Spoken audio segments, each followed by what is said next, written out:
You're listening to the Team Stripes podcast. Hey, everybody. Welcome to episode 74 of the Team Stripes podcast, proudly presented by Acme Whistles, helping you make the big call since 1870. The legendary Acme Thunderer is now available in matte black. Acme Whistles, proudly associated with the NHL since 1917. Guys, today is going to be a very different episode. We don't have an interview today, and if you are watching this on the YouTube channel, you can see that I am the only one here. Ross is not able to join us today. He's sick, feeling a little bit under the weather. He's all good. It's not the COVID for what I know, but just a little headache. I told him, take the day off. Like, not a big deal. Not a whole lot happening in the hockey world anyway. So this episode probably going to be a short one. Nothing a lot has happened. Junior hockey is in full swing. Youth hockey is in full swing in most states. I say most states because some states aren't, some are. I don't know what it's like up in Canada right now for youth hockey. From my understanding, it's not in full swing, but it's close, but it's not, but it is. And we don't have an interview today. I will say we do have a lot of great people lined up, ready to go for an interview. Now we're just trying to figure out how the scheduling is all going to work out. It's obviously tough being a hockey podcast, trying to get hockey officials and anybody working in hockey right now because they are dealing with the COVID stuff, and this season's a little bit of extra stress than normal. I will say one guest that we will try our hardest to get is Keith Caval. He is the ODP official development program for the USA Hockey. He's their referee in chief, is the best way to put it, I believe. Director, manager. I don't really know his official title. We are trying to get him on. He is probably one of the hardest interviews that we're trying to line up because he is such a busy man, especially right now at the start of the season. But I promise we are getting interviews because we enjoy them, you enjoy them. They make our podcast better, and I think they're the most fun, and they give us the most learning tools, which is what we're trying to do at the end of the day here.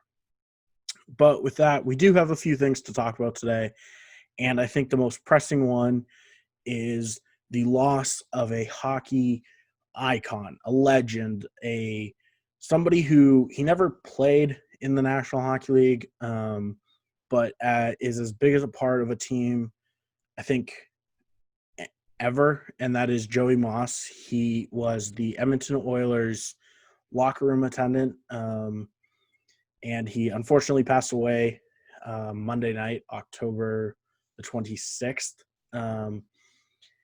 I don't know a whole lot about him. I do always remember him at Oilers games just absolutely belting out the national anthem. He was always a smiling face. The boys loved him in the locker room. Nobody ever once said anything negative about him.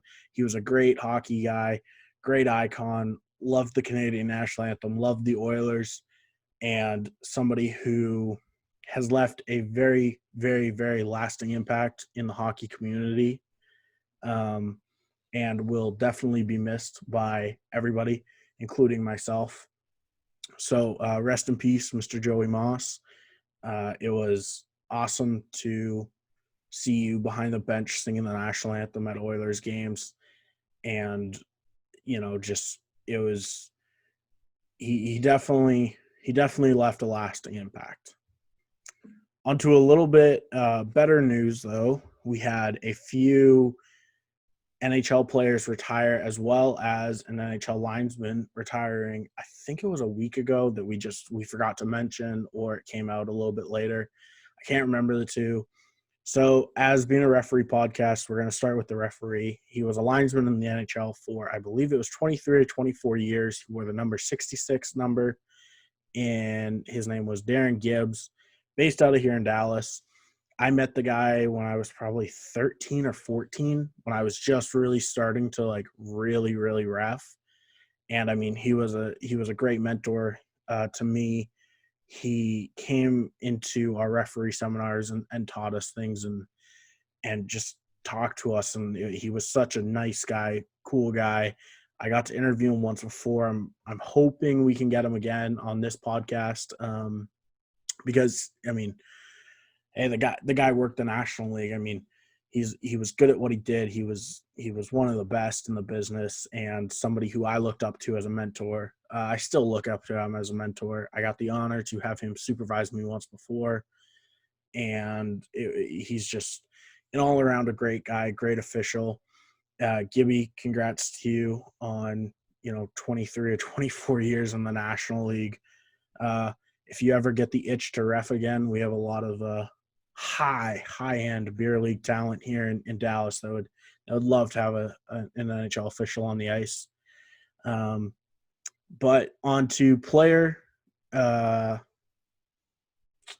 retirements, we had Trevor Daley of the, I believe, Detroit Red Wings retire after 16 NHL seasons. He won two Stanley Cup Finals and played a total of 1,058 regular season NHL games spanning over the 16 years he played. He scored 309 points, 89 goals, and 220 assists.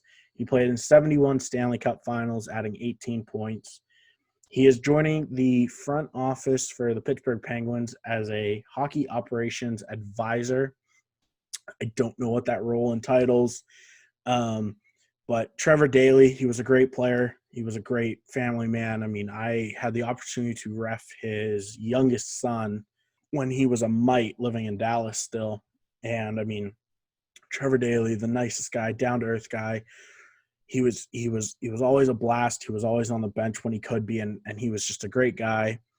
And I hope him and wish him nothing but the best in Pittsburgh with his new career in the front office. The other player retirement we had was Martin Hanzal. After 12 NHL seasons, decided to hang them up. He played 673 games, 388 points.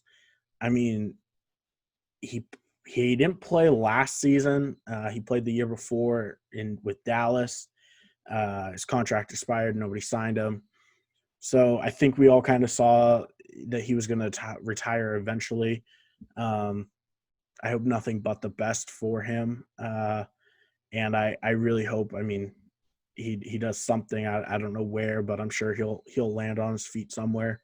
As for signings, though, we have had quite a few that have come out in the past week, I should say. A lot of them that we're seeing now are the meat and potato contracts, is what I like to call them. They are the minor league guys, or the bubble guys, if you would like to call them, the guys that fill out your bottom six roster of forwards, bottom six, or even your 5, 6, 7 D-man type of thing.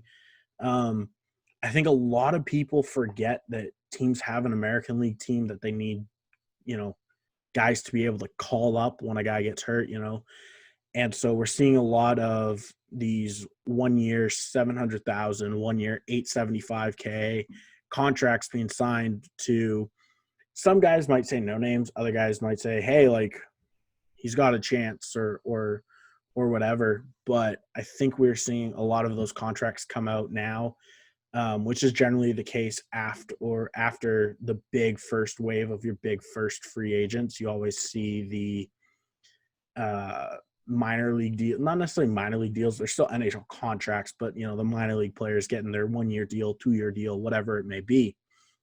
But we do still have some big name signings.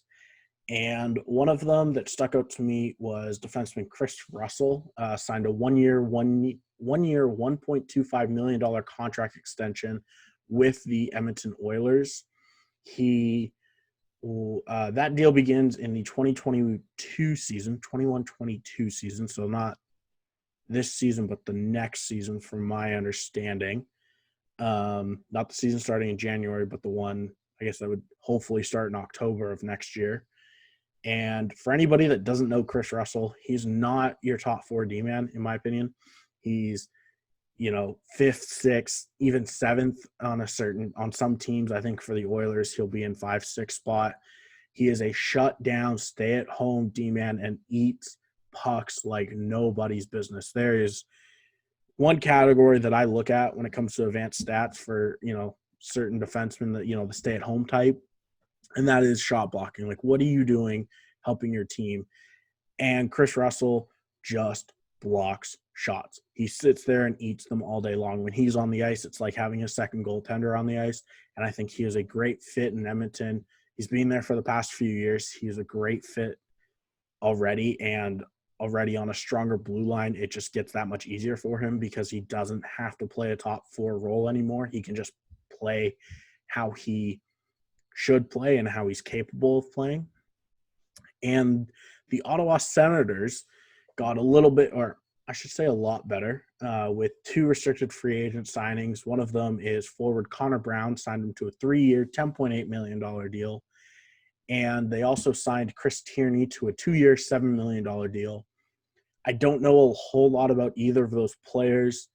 All I know is if you're handing out, $10 million over 3 years, the guy's obviously worth a little bit of something. And same with $7 million over 2 years. Both of them are carrying about a 3.5 AAV. That's not big money, but it's definitely going to help Ottawa get a lot better and a lot quicker. We're seeing their rebuild absolutely take off. They have the luxury with the cap space, which we'll get to a little bit later in this episode. But Vancouver also re-signed Jake Virtanen to a 2-year, $5.1 million deal. That is a great deal for the team. Definitely, I think Jake Virtanen could get more money, and I think he will. I think this is a bridge contract. It's a 2-year deal. It's good for the team right now. It's good for him. He has 2 years to prove to the GM and the upper brass that, hey, I'm worth that big contract. I'm worth that big money. And I'm worth the long term. So I think, after these 2 years, he'll sign his big ticket, which is good for him.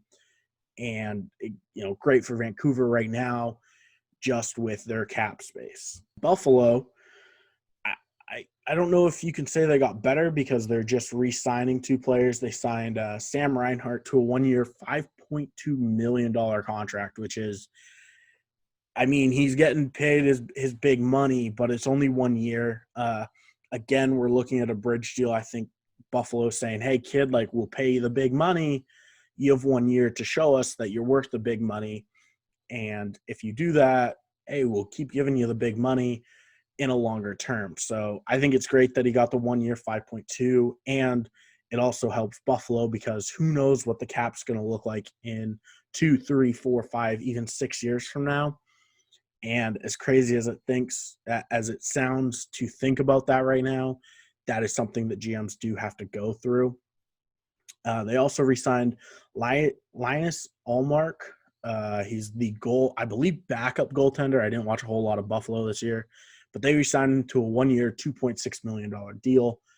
The 1 year thing is like, hey, come in, prove what you can do. We're hopefully putting a better team in front of you, so hopefully everything gets better there.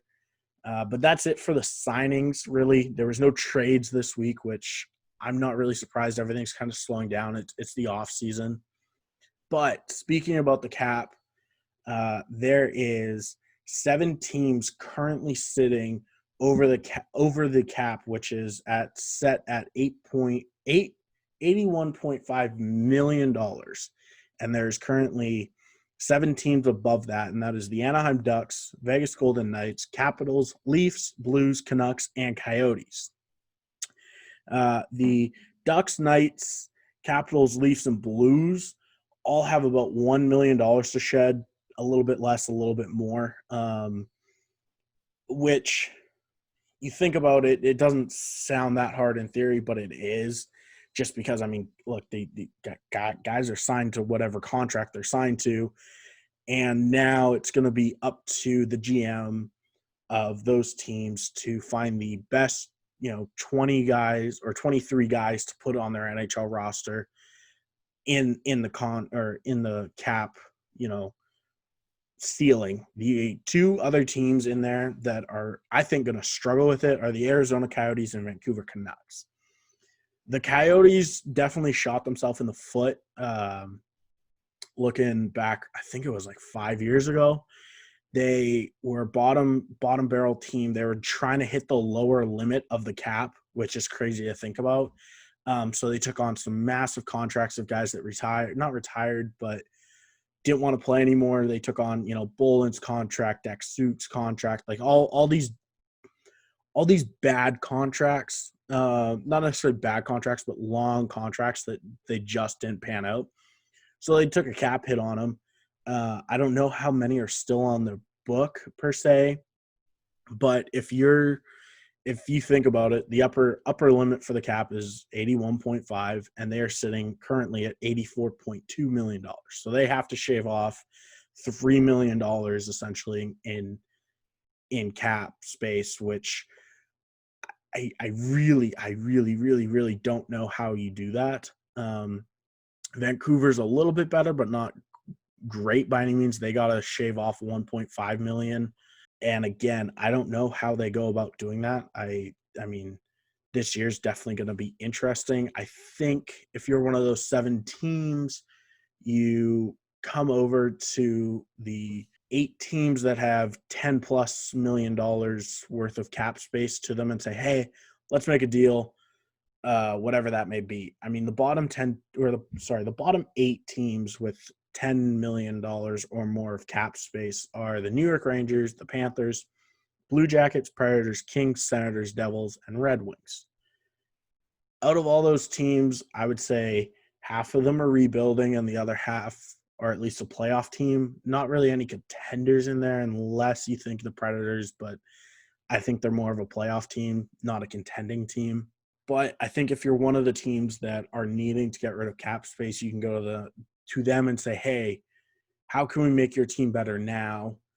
And I think those teams would listen, especially the Red Wings. They have $18 million worth of cap space that they can use for this season.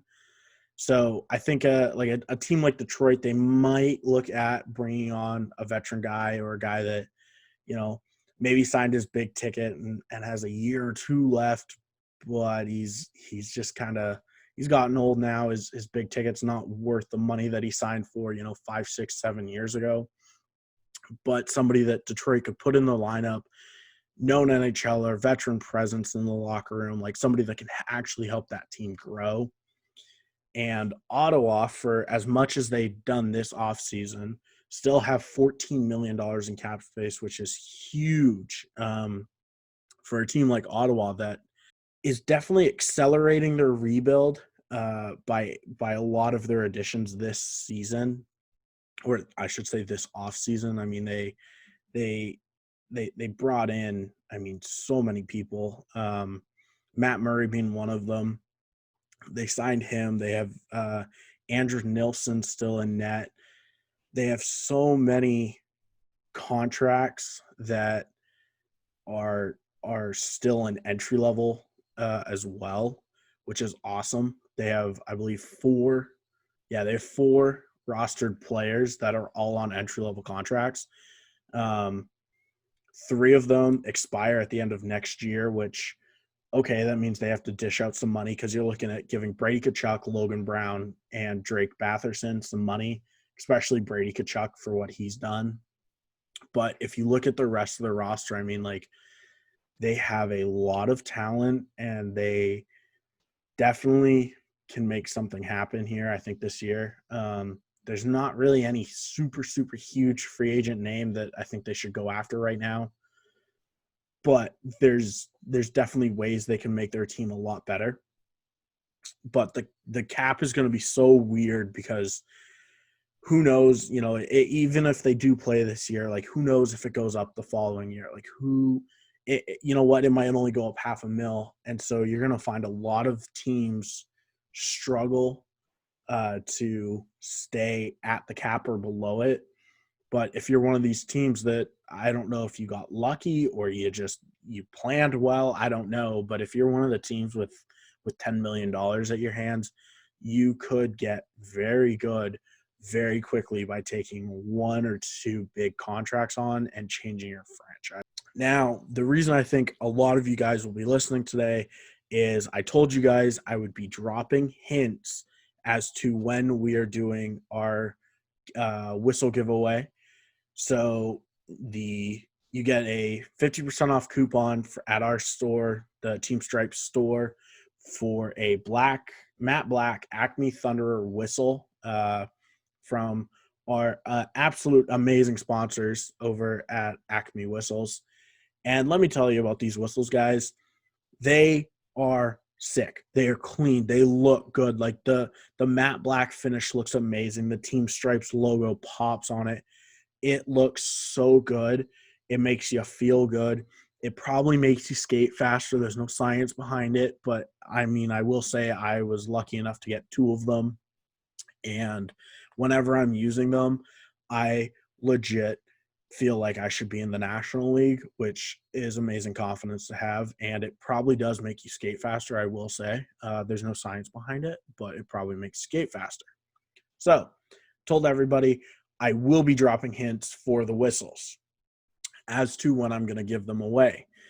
All I'm going to tell you is between Thursday and Friday. So somewhere in that 2-day span, I will be dropping it. Most likely anywhere from 5 to 8 p.m. Central Time in the United States. If you are international, I don't know what your time zone are. Google it, Central Time Zone, figure out how far it is away. Set reminders in your phone.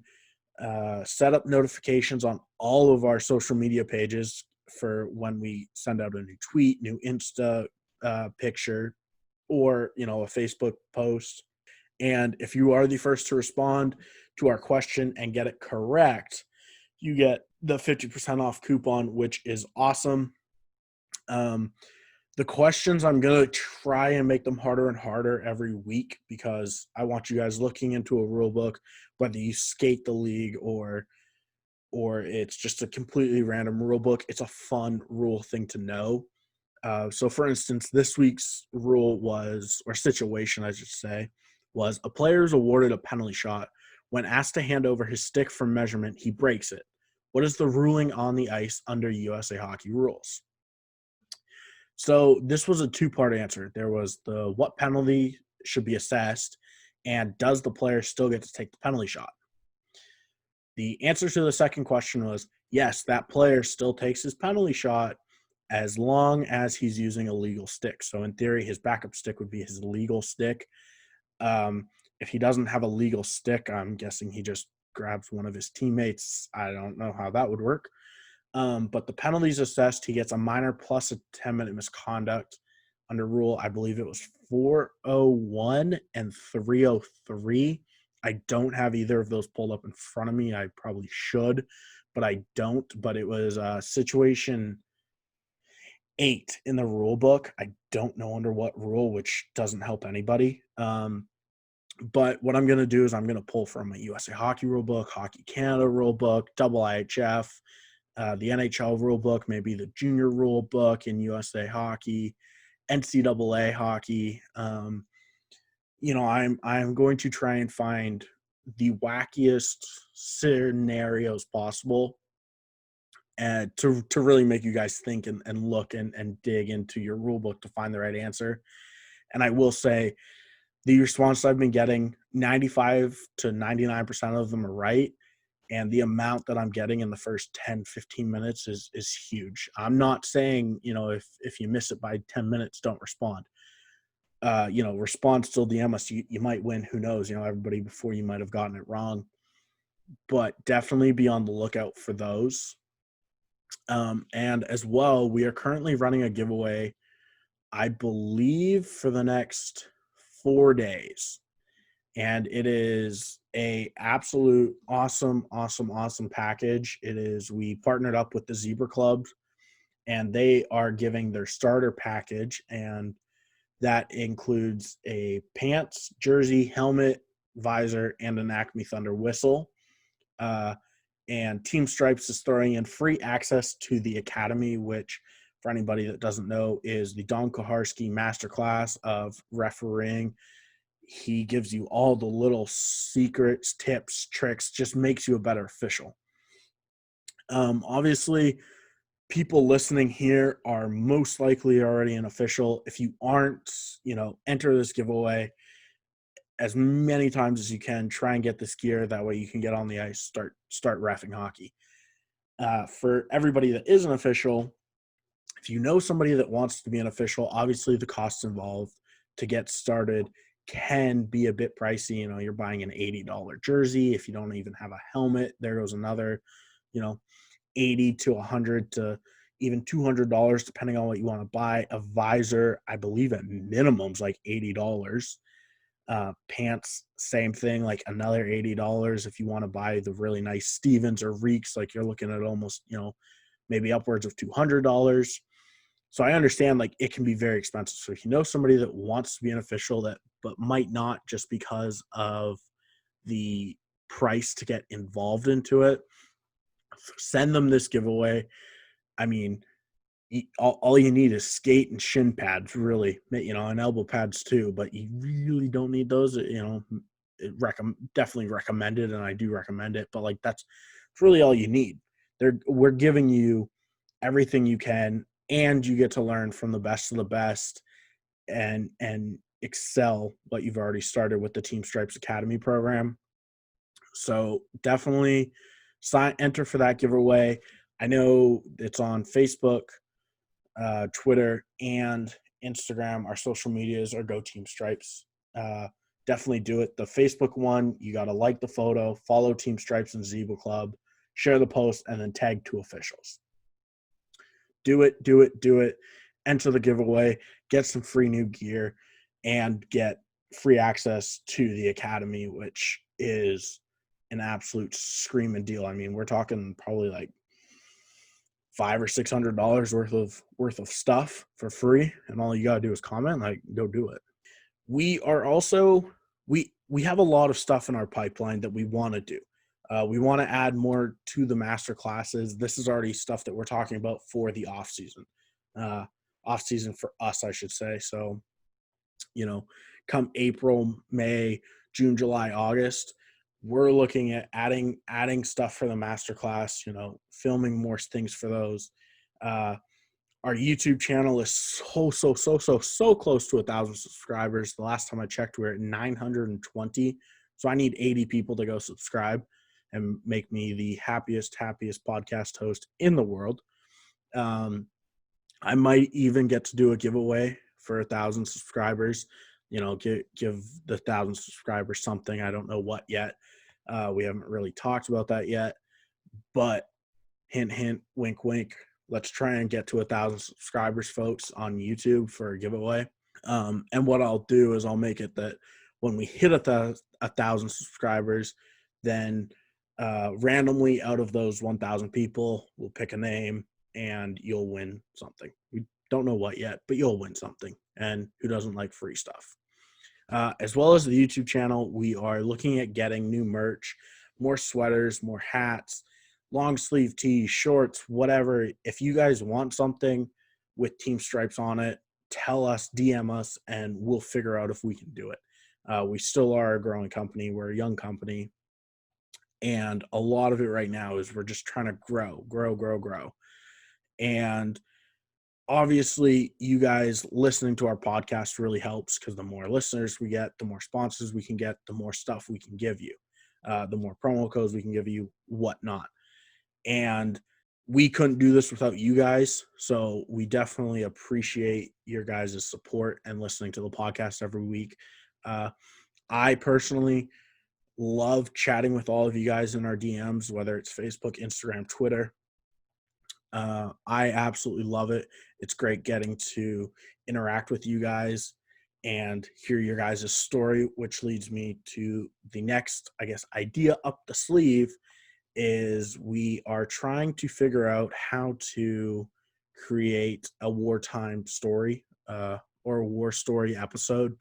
So what we want is everybody to give us, 2 minutes, 5 minutes, 10 minutes of their best story, whether you've ref for 60 years, 10 years, 2 years, 6 months. Everybody has some wacky, crazy story to talk about. And we feel that it is an awesome platform for you guys to talk about it.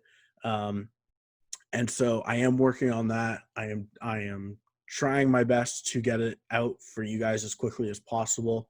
I'm looking at a lot of different options right now, just trying to figure out which one's best to do, um, and easiest for not only us at Team Stripes, but you guys to get it to us. We have a lot of stuff coming up, hopefully, that we are looking forward to doing. Um, stuff like the adding classes to the master class, like that's no small task. I mean, but it's stuff that we're already talking about now, in November, October. We're talking about it now for stuff in April, May, June. So we have a lot of fun, exciting stuff coming out. Look for our YouTube channel. I will start posting a lot more. You'll probably start seeing some gaming content on there, because, I mean, who doesn't like gaming? I think we have a certain audience that would like to, maybe see some gaming. If that's something you're into, send us a DM. Tell me what games you want to see played. Like, I'll sit here and live stream and play a game. I don't mind that. Like, help us interact with you guys more, because that's the best part of this job, in my opinion, for me, is interacting with you guys as fans. And we definitely could not do it without you guys. So this is a huge thank you to you. But with that, it pretty much wraps up this episode. I told you guys it was going to be really short, really easy. Follow us on all of our social medias if you're not already: Instagram, Twitter, Facebook, YouTube. Go Team Stripes.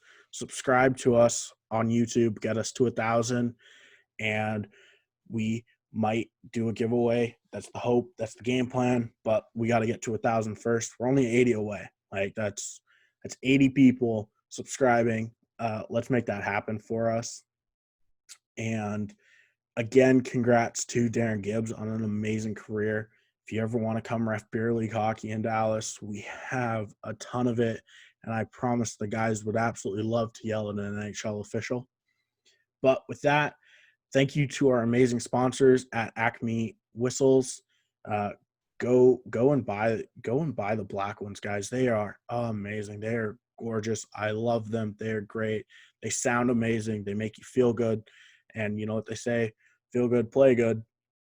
So thank you guys for listening. This was episode 74, and have a great week and a happy Halloween, guys. Thanks.